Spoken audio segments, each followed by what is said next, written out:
In today's show, let's head on over to the trade machine and cook up some trades to make the Trailblazers better. Welcome to Locked On Blazers. Let's get into it. You are Locked On Trailblazers, your daily Portland Trailblazers podcast. Part of the Locked On Podcast Network, your team every day.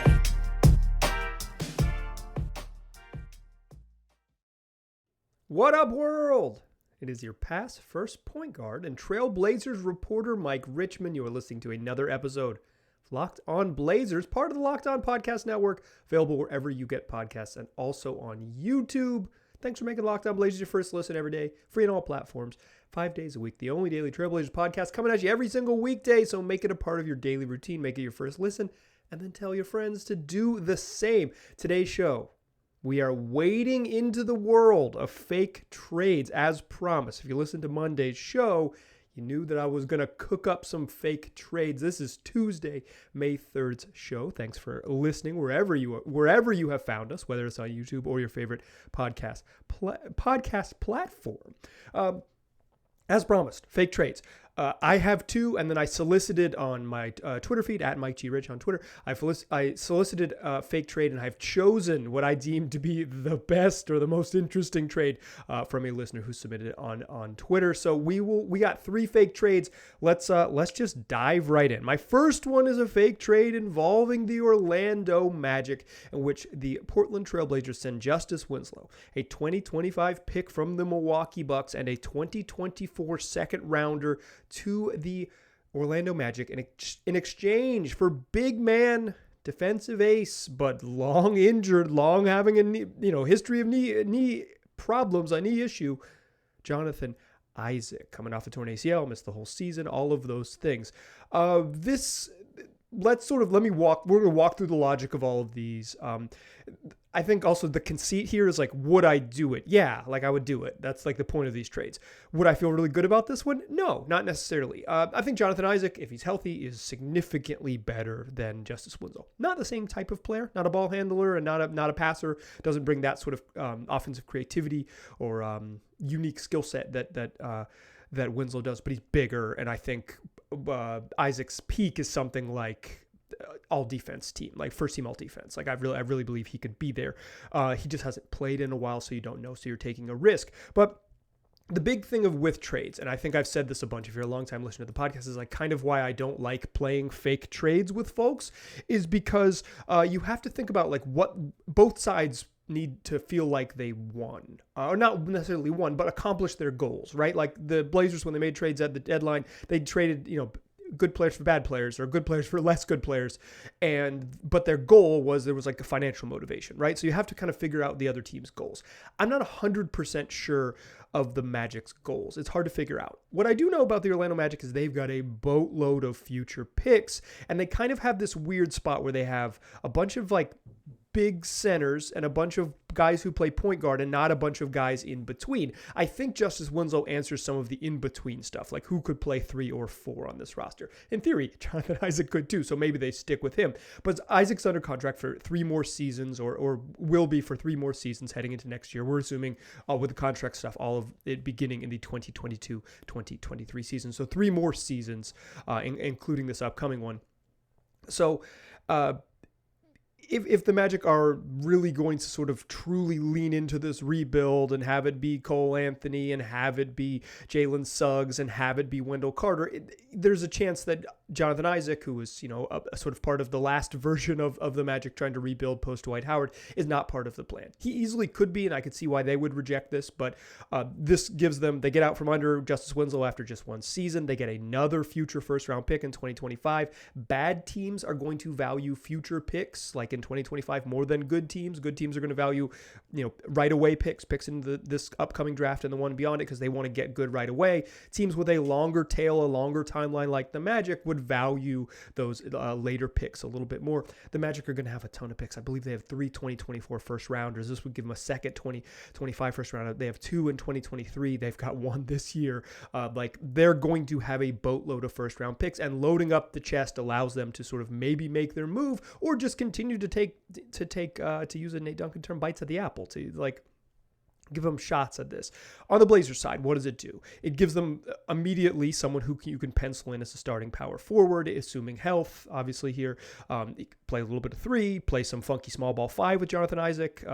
He's a really, really good defender. Some limitations on offense, but a good enough sort of baseline of being an elite defender that he checks the biggest box for the Blazers. And I think that's what you're trying to do with these trades, right? Try to check the biggest box.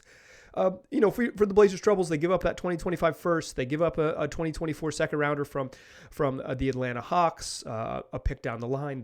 Like I said, the Magic have a boatload of picks. There's only so many you can give up. You don't give up your first rounder this year if you're Portland. It allows you to kind of take best player available because you've checked a really big and important box for what you're going to do, and you lose Justise Winslow as a depth piece. I think that's absolutely worth it.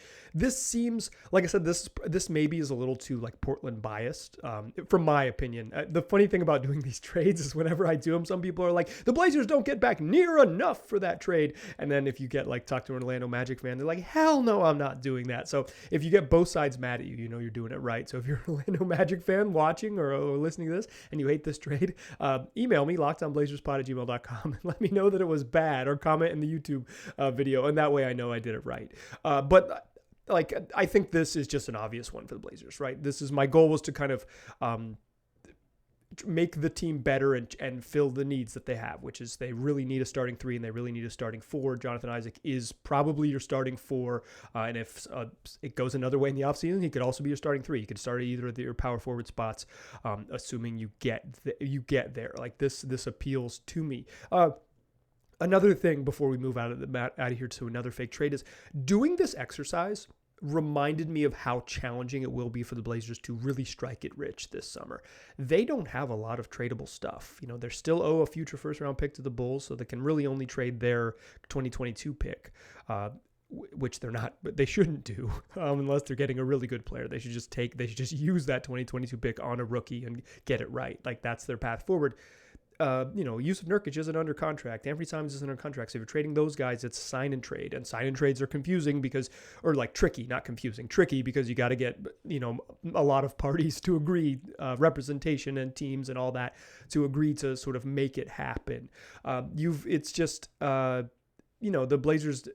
It's like Josh Hart isn't really a needle mover. The end of the bench with the Blazers don't have like this like young guy at the end of the bench who's like, oh, maybe throw him in there and see if it works. Like Didi Louzada and Greg Brown and Keon Johnson. They're not moving the needle for teams. Like those are just salary filler. Those are not guys who are necessarily sweeteners, at least from my view. Obviously, we'll find out maybe how other teams view them here in the offseason. But the Blazers do not have a lot of ammo to get good. The way they're going to get good is this trade, and the way this trade is structured is that the trade exception that the Blazers received from the CJ McCollum trade helps absorb the Jonathan Isaac deal, and the Magic are able to take back in Winslow because you can, the way it structures on either side, like it works, but it works with you're kind of using one of the big pieces of ammo you have. You're giving the Orlando a little bit of salary relief. And does this like push the Blazers into contender status? Absolutely not. But it makes them better right away. And that was kind of the goal of these trades. Speaking of trades, I got another one where the Blazers land another useful power forward. So come back in the second segment, or stick with me into the second segment, and you'll find out which other useful power forward I have the Blazers landing in my fake trade scenario. But before I tell you about that fake one, let's talk about some real stuff like PrizePicks, a place you can win real money. It's daily fantasy made easy. I use the app when I play PrizePicks, but you can use PrizePicks.com. It's super easy to use. You pick between 2 and 5 players, and you pick the over-under on their projections. You can win up to 10 times on an entry. It's just you versus the projected numbers. You make your entry in 60 seconds. It's super, super simple.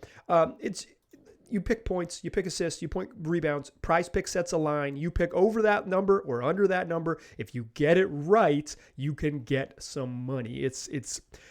If you follow the NBA, it's a super, super easy way to do it. I've done it during the playoffs and won a little bit of money, and I think you can too. And if you're a first-time user, if you sign up today, you can get a free $50 if a player in your first PrizePicks entry scores a single point. So use the promo code NBA, and you'll get $50 when a player in your first entry scores a single point. That's a daily fantasy made easy at PrizePicks.com, or download the app for PrizePicks wherever you're getting your mobile apps.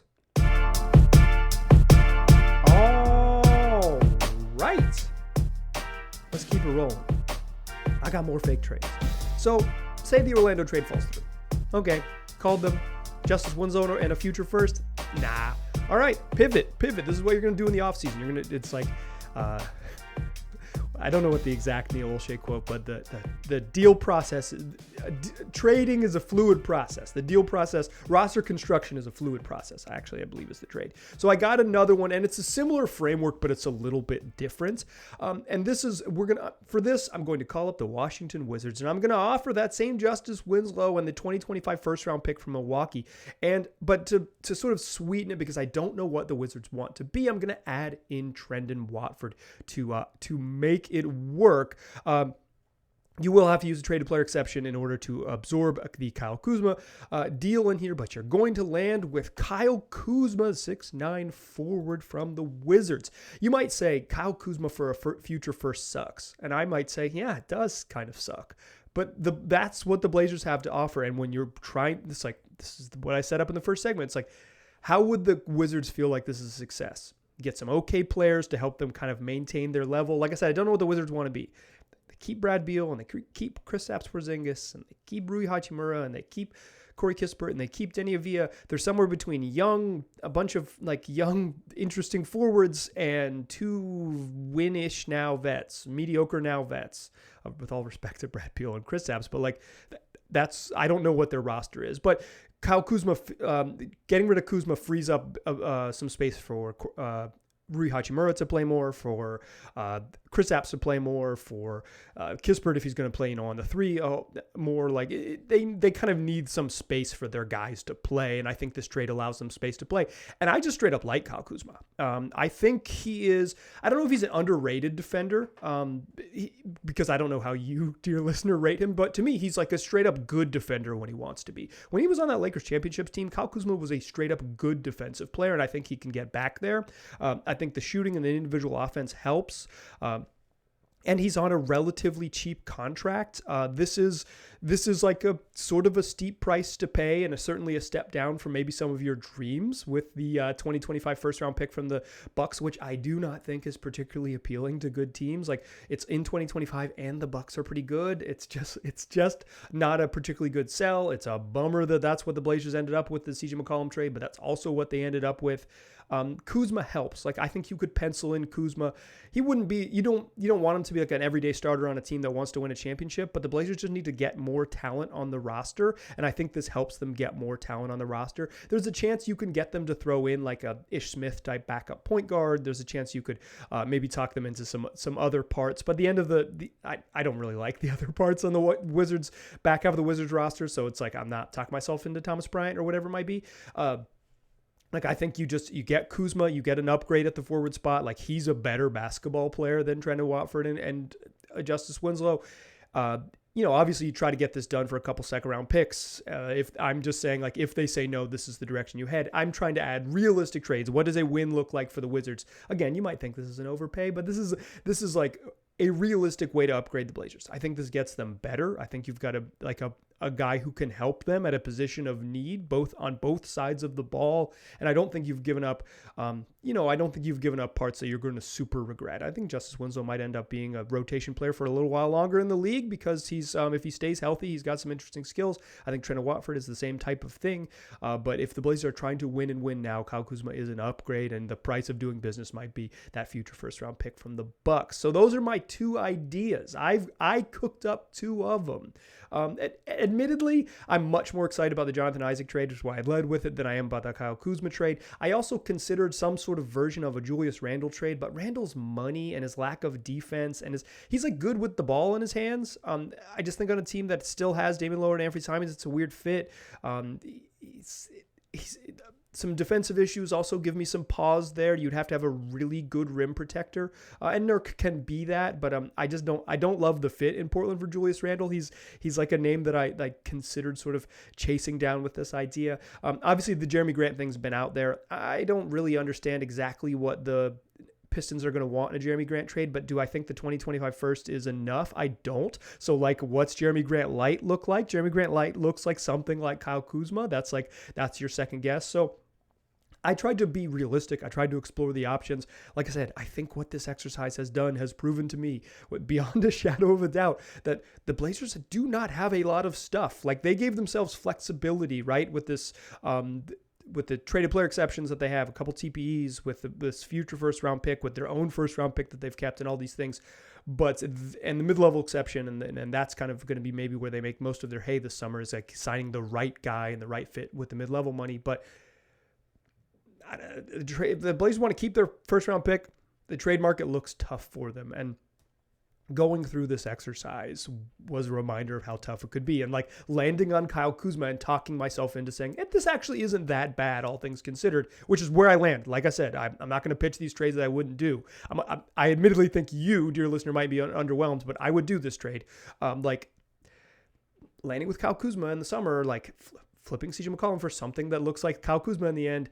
That kind of stinks. Like, that does kind of stink. I admit it. And like, that's why Joe Cronin, I'm just going to say, is better at being an NBA GM than me. I'm not worried about, I'm pretty confident in that. So like, I am fascinated to see where the Blazers land, because doing this exercise myself, it doesn't seem like they have they don't seem like they have a bunch of intriguing and easy paths to improve this roster. But you know what? I put out this challenge to my Twitter followers, to my dear listeners and internet friends, and many of you responded. I've chosen my favorite one. So I want to share the best listener fake trade, or the most interesting, I don't know, best according to my needs, listener trade that was shared with me. That's what we'll do to close the show. But first, let me tell you about BetOnline, the fastest and easiest way to bet on all your sports action.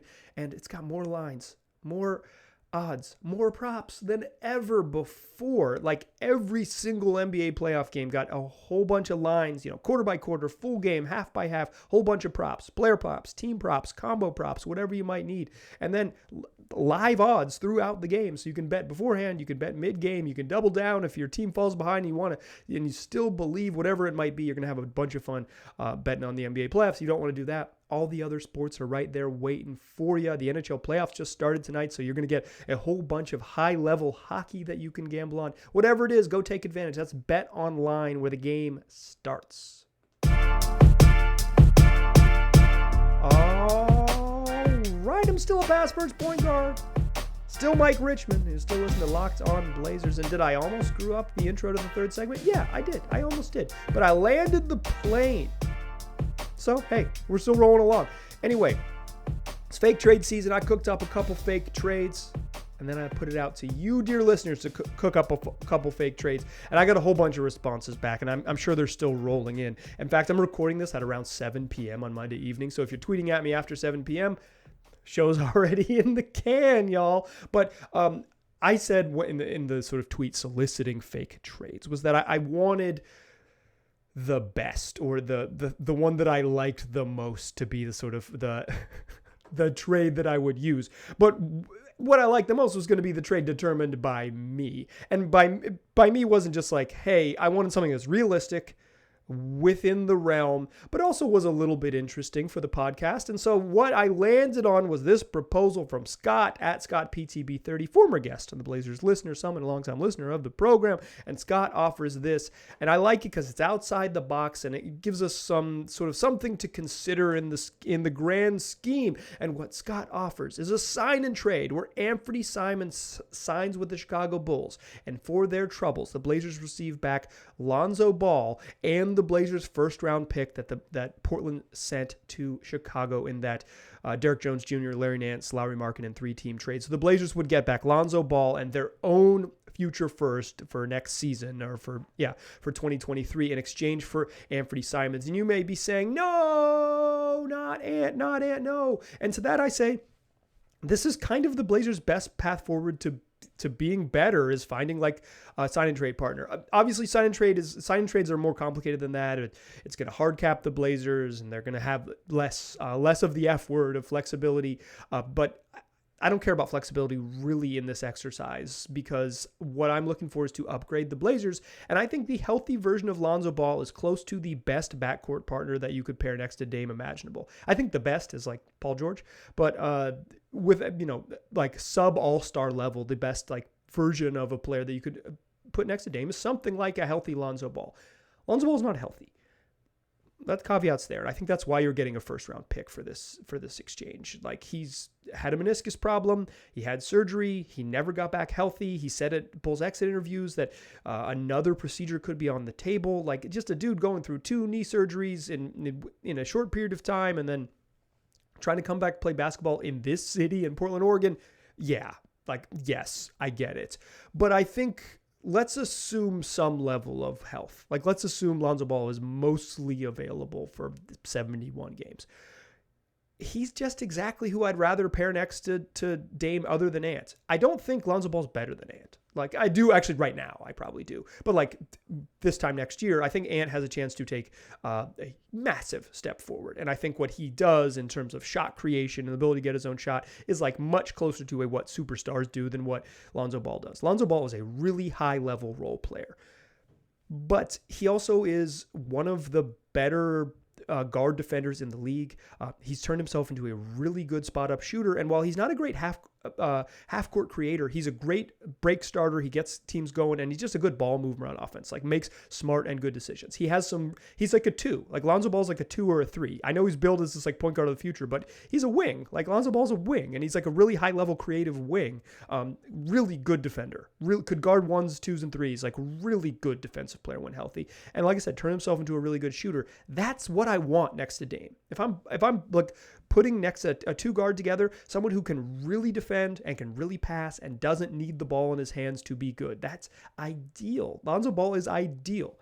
You're giving up a really good, promising young player and a homegrown promising young player. So if many of you are screaming at your, screaming into your headphones or typing in the YouTube section, hell nah, I hear you. But I wanted to highlight this trade because I think it's super interesting. I think the idea of signing and trading Ant for something like this, where you take a risk and get back a future first, is like, in terms of like what the Blazers might be able to get this summer, you're nearing the top of what I think is like realistic, right? Like, I don't think the Blazers are trading for a borderline all-star. If they trade for Jeremy Grant, I don't think Jeremy Grant is a borderline all-star, even though he may have made a team in the past. Like, I think he's a high-level role player. I think Lonzo Ball is a high-level role player. This is the type of trade, the flavor of trade that I think is super interesting.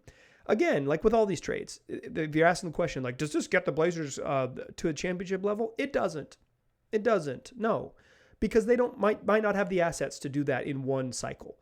And this keeps the TPE dry. It gives them another draft pick to trade. It keeps it like it doesn't exhaust some of their immediate assets while getting a player in the lineup that fits better. Fit is more important than talent at a certain level. At the highest ends, talent is more important. But in the middle, I've talked about this on the pod before. There's like a middle 200 class in the NBA. Like, there's top 15 in the league that are pretty far and away better than everyone else. Then there's this next set of players from like 16 to 55. That's like the sort of like CJ McCollum tier, right? Where it's like, there's a lot of players that are about the same level. And then there's this massive group of guys from like 55 to 300. And they're really similar. And then that below 300, there's like 1,000 players in the world that could fill the last 6 spots in the league. There might be 5,000 players in the world that could fill the last 2 spots on every single NBA bench. Like, it gets really flat really quick in terms of the talent curve.